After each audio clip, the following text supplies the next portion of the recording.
Engko nek ana anak Pandhawa sing tekan kene, kowe sing ngomongan. Ha terus Nek kandhane ora kena, sing ngantil aku.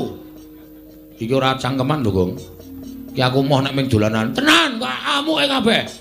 Ning sing guneman kowe.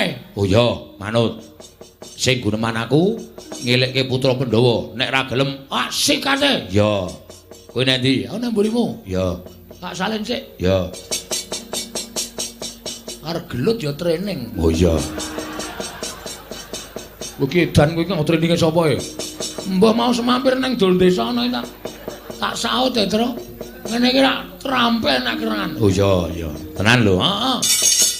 tak takonane nek kira-kira ora kena kandhani aku njawil kowe Sikane kabeh. ya oke neng dina kene lho Heeh.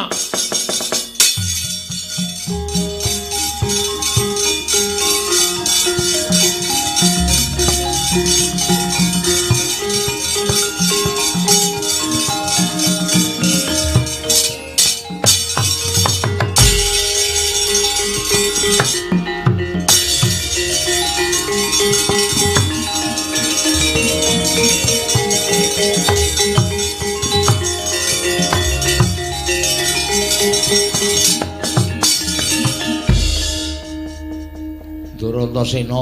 iya Truk Rawuh mriki biasane nek kali kula niku nuwun sewu pasuryane niku grapyak semanak. Ning kok kaya mboten sak gedhakan iki kok panjenengan limandeng kula kok kaya nawung duka. kowe tak takoni Truk Nggih. kowe wani karo Siwa Mandura iya Oh nggih. ha terus nek ngono bener ngendikaning Siwa Mandura nek kowe wani karo panjenengane kowe sekecap kendha sekecap mangsuli pengendikaning Siwa Mandura Leres. Mula kang saka kuwi kowe keluputan tumraping negara Ngamarta. Ora iso njaga marang derajat lan martabating para punden Pandhawa. Kowe mirang-mirangke punden Pandhawa, mirang-mirangke Antasena ing minangka dadi putraning Pandhawa. Kowe wani karo punden Mandura. Petruk mapano tak bondo tangan tak krincung sing tak leboke pakunjaran. Neng kene marganing patimu Petruk. Kok, ayo kok. Sik weteng kula ora, Tru. Wetenge lara. Aduh. Kenapa tadi mau waduh tiwas ganti training barang aku. Waduh, iki piye iki? Iki wis kebaca tak takoni, ja omong-omongan sik, Tru. Diulur wektune kok nek mari asikate, Tru. Oh iya, iya. Ning tenan lho, iki mak krucuk ngono terus. Mbah napa iki, Tru?